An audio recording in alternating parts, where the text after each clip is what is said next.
Okay, so today we're going to talk about the different classifications for matter, all the different ways that we are going to encounter matter and what we call each of those things. Now the trick here is that unlike in biology we can put things under the microscope and see them. We can't do that with atoms. Okay, atoms are too small to be seen, even with a really strong microscope. So what we do a lot of in chemistry is building models. We make models of the atom that do different things. So the model I'm going to use today is a very simple one. I'm going to use a paper clip. Okay? So I'm going to use a paper clip to represent an atom. This is going to be my smallest unit of an element that has the properties of that element. So if I have a different paper clip, but it's got the same properties as that other clip, then these are two atoms of the same element. Okay? So let's draw in our notebook an example of this. So the example that we're using is a paper clip. So we're going to actually draw our little paper clip in our example box. It doesn't have to be beautiful. Another kind of atomic model that we might encounter is, excuse me, where we use colored dots of different sizes to represent an atom. So an atom would simply be a colored dot like that. Now, if you look at our periodic table, you will notice that for each of the different elements, we have a symbol that we tend to use, okay? It could be 1, 2, or even 3 letters long, but what I want you all to notice is that each of these symbols starts with a capital letter, and then all the other letters are not capitalized. So when we are going to write our symbol, let's say this is an atom of sodium. Sodium has the symbol capital N, lowercase a. All right? And we would simply call this sodium.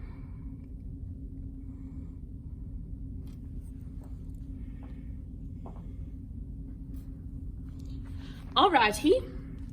So that's what we would call a single paper clip. That's going to be representing an atom today. So if that represents an atom, what do you think that this represents?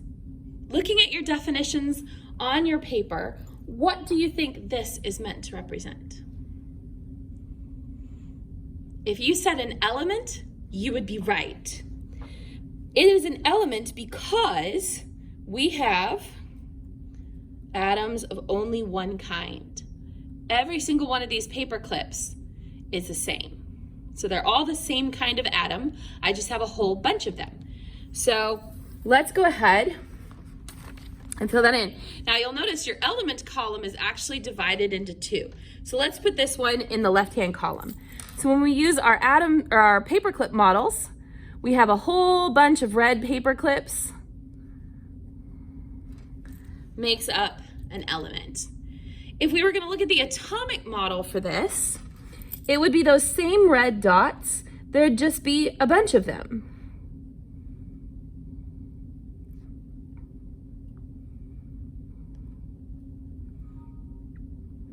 Okay. We would still call this Na or sodium. Okay.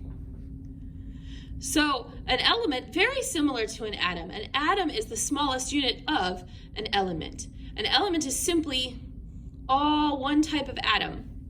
Now, I have a tricky question for you. What if there's a chemical bond between two atoms of the same kind? I got a whole bunch of these little pairs.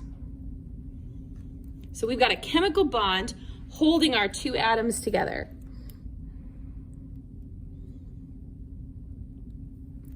And then we've got a big pile of this. What do you think we would call that? Look at your definitions that you wrote on page 13. and see what you think this would be. If you said still an element, you are correct. Okay? Some elements are too unstable to exist as single atoms. And so sometimes we will have them pair off into what is called a diatomic molecule, where there's two atoms bonded to each other. Okay? When we draw this to show a chemical bond, here I've linked my paper clips. In an atomic model, what we would do is we would draw our two dots so that their edges are slightly overlapping to show that it is diatomic. But it is still considered just an element because it is only made of one type of atom. Now, sodium does not do this. Sodium can exist by itself as an individual atom. We have what I call the 7 that make a 7 because they form a 7 on the periodic table. It's hydrogen, nitrogen, oxygen, fluorine, chlorine, bromine, and iodine. So let's call this O2. Now you'll notice this time we put a little symbol 2 here next to the symbol for oxygen to indicate that it's still an element, it's still elemental oxygen, it's just diatomic. So we put that little 2 there to represent that it's diatomic. We would still, however, just call this oxygen. Not dioxygen, not oxygen 2, this is just oxygen. Okay. So what if I have this sample of element and I mix it in with some atoms of this element?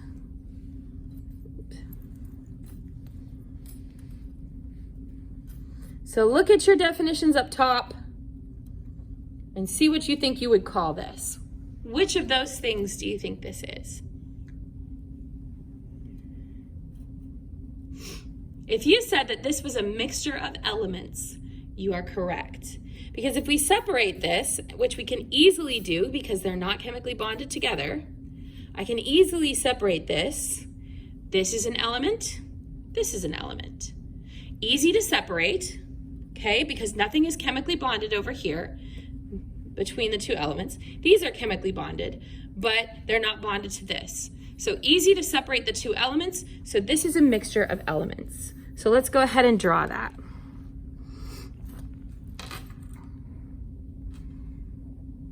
So we can have a diatomic element mixed in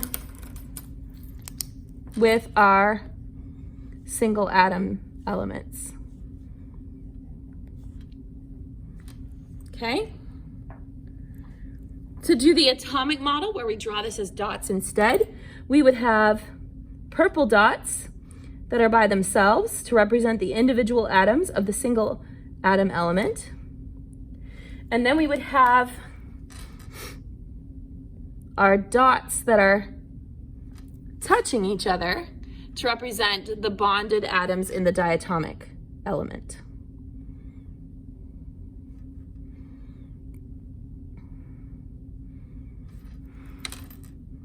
Okay, now, because we have two elements, we're going to need two symbols. But this element and this element are not bonded to each other with a chemical bond. So we have to separate them somehow. So we would separate the two symbols. For example, O2, and then we might put an and, or we might say it's mixed with sodium. So we would call it O2 and Na. Or we could say oxygen and sodium. Okay? Since the oxygen and the sodium are not chemically bonded together, we have to separate the symbols and the words. So often we'll have the word and, sometimes it's just a comma, but there has to be something to separate the two symbols and the two words to indicate that they are not chemically bonded together.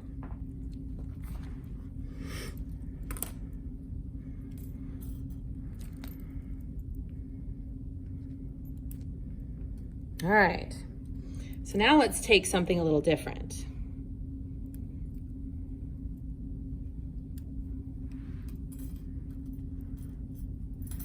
Okay, we have a red, green, red, and they are linked together to represent a chemical bond between the red and the green, the red and the green.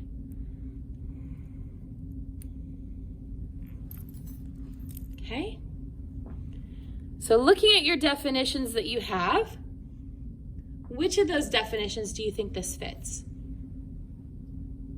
If you said a compound, that is correct.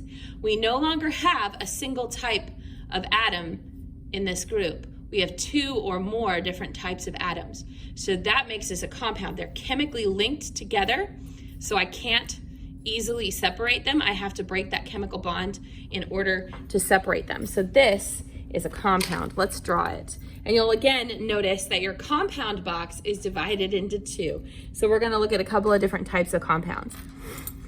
So this first one, we have a red, green, red, red, green, red compound. Okay? To draw the atomic model, we would have two reds with a green in the middle that is holding them together.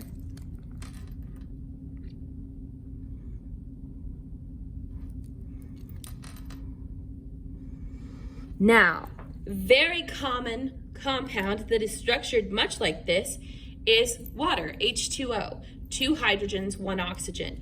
Now this time, they're not separated because they're not detached, they're attached. So I am gonna put the symbols together to indicate that they are chemically bonded. So instead of calling this hydrogen and oxygen, I would simply call this H2, because there's 2 hydrogens, O. No and separating it, because they're chemically bonded together. And we would simply call this, well, we call this water. But the official chemical name for this is dihydrogen monoxide. Okay? Notice how in the midst of the words, no and. Over here we had oxygen and sodium because they're not chemically bonded. Here they are chemically bonded, so there's no word to separate the hydrogen from the oxygen.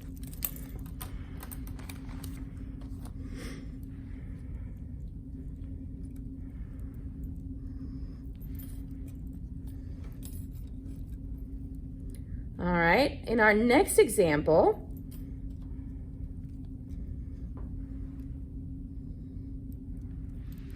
we've got these guys. So looking at your definitions, where do you think these fit? If you said also a compound, you are correct. We have more than one type of element, so this is 2 types of elements chemically bonded together. I can't separate them unless I break that link. Okay, so this is also a compound. Let's go ahead and draw it.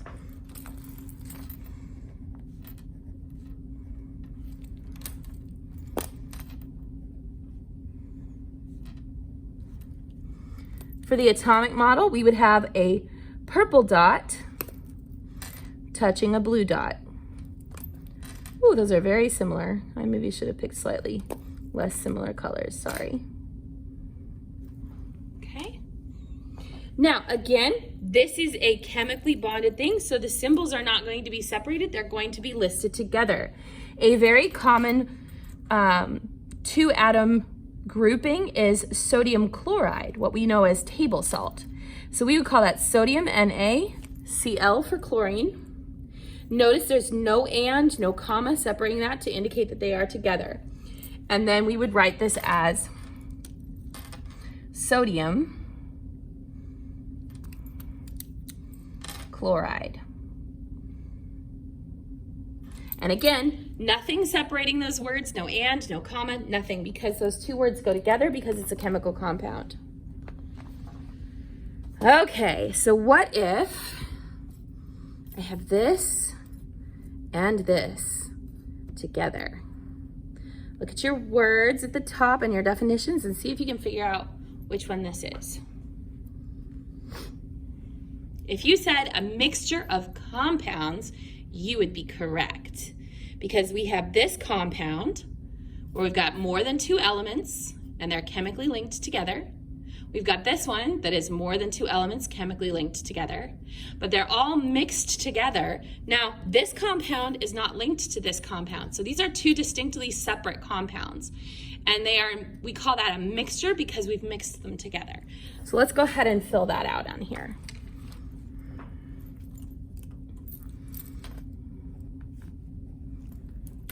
So we have our purple-blue combo, and then we have our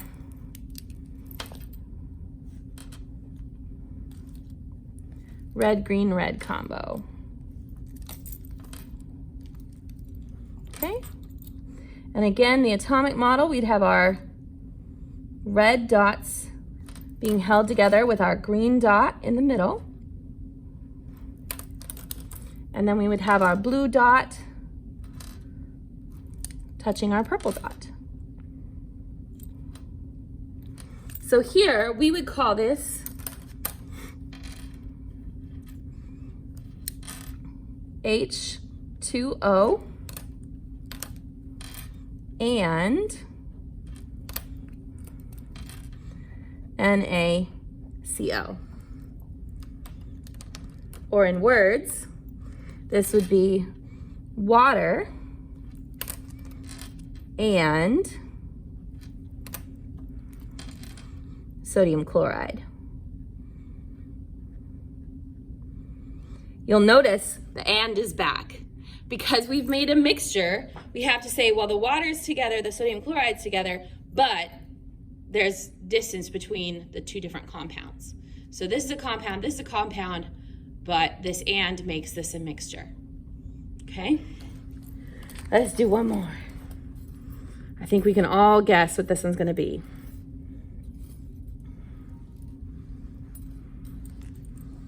All right. So we have single individual atoms of the same element, and then we have a compound. So this is a mixture of elements and compounds. Let's draw that.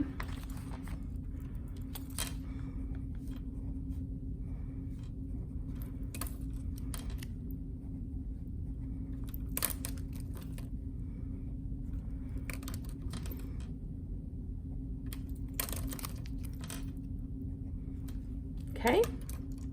For our atomic model, we'd have individual blue dots.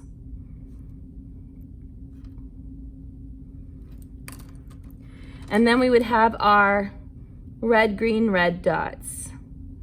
Our 2 red dots held together by the green dots.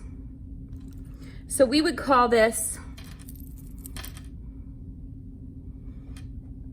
H2O and